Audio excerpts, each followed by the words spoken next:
So what's going on? It's Mac. Um, so Boston's up 3-0. Looks like they're about to go ahead and win the title.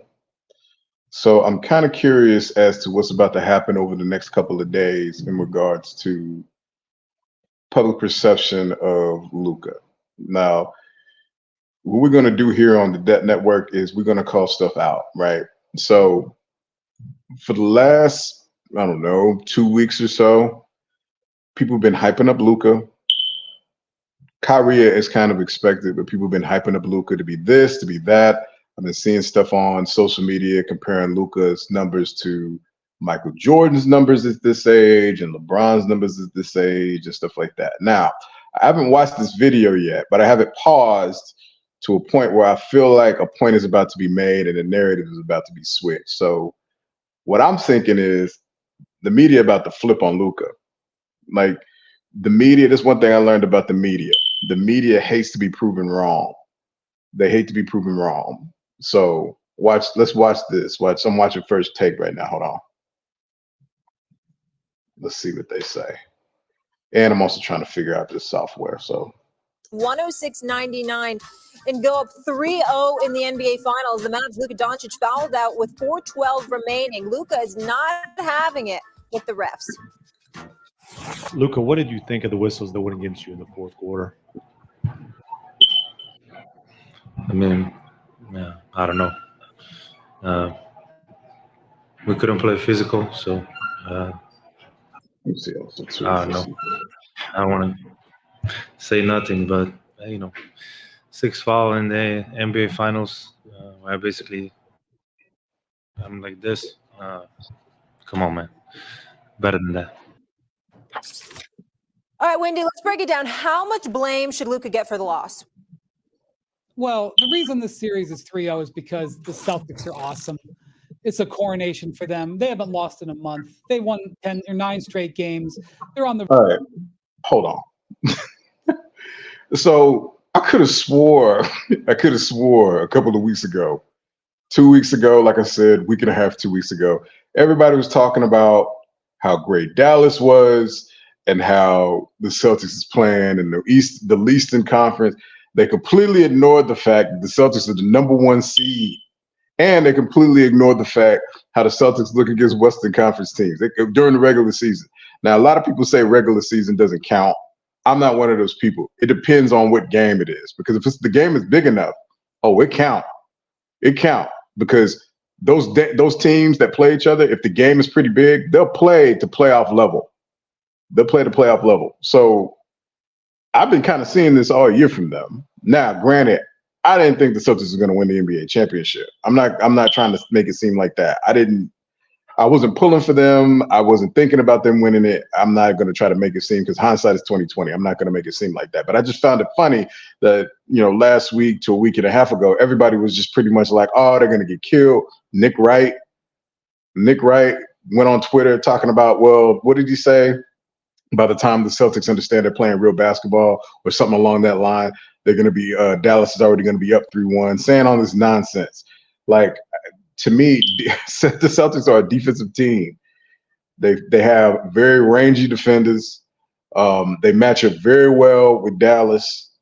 Like, I just find it funny how hindsight is 20/20 for everybody. Now everybody always knew that the Celtics were going to win. But let's go back. On the verge of doing something we've never seen before, which is to sweep the conference finals and finals. We have to start by saying they're taking it. But it was extremely disappointing the way Luka was unable to be there for his team at the end of this game. They very nearly pulled off an amazing comeback that could have pivoted this series, because I don't know if Kristaps Porzingis is going to be able to play again. I don't care if the series goes on a couple more weeks. I don't know if he's going to be able to. And this was a great opportunity for Dallas to really try to get some momentum going. And regardless of what you... Now, I feel like a narrative is about to get created as far as Luka's concerned. Now, here comes the defense narrative, which it's true, but timing is everything. Like, y'all weren't saying this about Luka. Y'all weren't bringing this up to like his detriment before. Like, they're going to start talking about how his usage rate is too high, how, he's not playing enough defense. Luka's been playing like this since he's been in the league. So it's like for you guys to bring this up now, it's kind of weird. Like that's what I'm saying. The media, bro, it's just they hate being proven wrong. They was all on the Dallas bandwagon a week and a half ago. Now it looks like that's not going to be the case. That Dallas is going to win it. Now they're running for looking for somebody to blame, and Luka's going to be the easy target. What you think of the fifth foul or whatever other foul? He knew he had 5 fouls. Absolutely knew he had 5 fouls, and to commit that foul in that moment is just a terrible lack of judgment by him. And the reason it's so disappointing to me, the reason I reacted viscerally, is that I've seen him do this now several times. Most of it is when I've watched him play for the Slovenian national team. And I realized that, FIBA basketball is not, the NBA finals, but it is basically the precursor to it. And I watched him in the World Cup last year. Pause. Brian, like, come on, bro. Like, to me, it's like, when has anybody heard Brian Windhorst talk like this about Luka, or any media member, prominent media member? Like, I mean, prominent is like the Stephen A. Smiths, the Brian Windhorsts, I guess like the Charles Barkleys. You can kind of thought. Now, if he did, now I can be wrong, but come on, bro. Like, y'all all of a sudden gonna be like, oh yeah, he doesn't play defense and he needs to be his basketball IQ needs to be higher. That's what y'all praise him for, is his ball IQ. Y'all been sitting there talking about this boy, his ball IQ since he's been in the league, how it's one of the highest in the league, and he's so smart of a player. And I've been kind of like, his ball IQ is okay. His ball IQ is okay. But in terms of a complete player, like you talking about he's the best player in the league and all of that, slow down. Like he has a long way to go. He understands how to use people's momentum against them when he's driving. He's good, like James Harden. He's real good at getting you leaning one way and then deking and going back the other way. Or he's real good about having like what we refer to as the bag. So like an array of moves and counters to where if you make certain steps, he has a counter to that and to go into his whatever type of offensive move he's going to go to, whatever type of shooting range he's going to go to. He's real good at that. But to me, the type of person I look for in a basketball player, he needs to be more complete than that. And it needs to be a type of person that has more to their game. If something gets taken away from him, they can instantly go to something else and be equally as effective during the course of the game. Luka depends a lot on the refs. He depends a lot on body contact, him being able to dish out body contact and you not being able to dish it back. Like, the way to guard Luka is to get in his chest and stay there. But in order to do that, you have to have the refs be lax. Otherwise, they're just going to keep calling blocking fouls. At least in my humble couch-sitting opinion. Get ejected in the an elimination game when they're trying to qualify for the Olympics, when he completely lost his composure. I watched him 2 years ago in Eurobasket get fouled. A very similar situation, playing against a team. It's a 4-point game with 3 minutes left. He fouls out because a technical foul counts as a personal in FIBA basketball, and he fouls out. I've just seen it over and over, and that's what's so frustrating, is that he is such a brilliant player. He's such a special talent. I really believe he's going to be back in the finals. He's going to be holding the gold trophy, but he's got to learn from this. And it's not just the sixth foul. It's laying on the court, complaining at officials when you give up a basket on the other end. He's never. Now Luka does that a lot. Like, he whines a lot. Y'all sitting there talking about Caitlin Clark be whining. Luka be whining. He does that a lot. And this is partially y'all fault, because the league has gotten behind him so much to the point where he feels like, this is about me. So, I should be able to play the way I want to play, and you guys should allow that to happen. So, that's kind of that's partially the NBA's fault. They kind of created a little monster in him.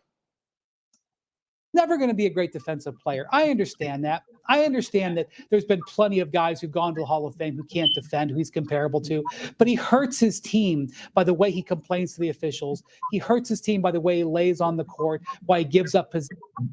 But he's been doing that. He did that during the Timberwolves series. He's been doing that since he's been in the league. He's been doing that. Now it's more prominent now as opposed to when he was a rookie. But Luka's been complaining. Like, he's been whining to the refs. Luka's been doing this. And I just find it funny that the media is trying to call him out now. So hold on. I'm gonna let him talk a little bit more, and I'm gonna end it. possessions. You can get away with that in November and December. You can get away with that in game 1 of the first round, or when you're ahead in the second round, whatever. You can't get away with that in basically an elimination game in the finals. And that's got to be the lesson for Luka. This could be the pivot point for him, because it was a missed opportunity for it to be a pivot point in the series. Yeah, I mean, this is absolutely. Yeah. So, yeah, that's interesting. That's interesting. So keep an eye on these media narratives. Like, they're real quick to get created. Like, you know what I'm saying? They'll make Luka by pumping him up. The media has a big part in the perception of Luka, and they have, by proxy, they have a big part in how Luka carries himself on the basketball court, because he's being told that he's so great. Like, and he knows he's getting away with a lot of crap. He knows he's getting away with a lot of crap. But the fact that the media is pumping him up, the fact that the league is supporting him, marketing him like he's one of the top 3 biggest stars, the fact that the refs are complying to what the media and the NBA are doing by allowing him to get away with certain stuff. And then y'all got the nerve, when he loses doing this, you turn around and be like, well, you know, he has to change his ways. He has to. Y'all the reason he's doing it. Y'all the reason he's doing it. He feels like he can get away with it because y'all been praising him for it for the last 3 years. Y'all been calling him this great player. This year, y'all have the nerve, just because he beat Anthony Edwards. No offense to Anthony Edwards. I think he's going to be the next thing. Once he figures out how to move in terms of winning basketball and when to turn it on and when to turn it off and so on and so forth, I think he's going to be a big deal. I think he's going to be better than Luka. But because he beat a young Timberwolves or a young Anthony Edwards, you think you Jordan now, or you think you LeBron or whatever. Like, no, bro, calm it down. Y'all tripping.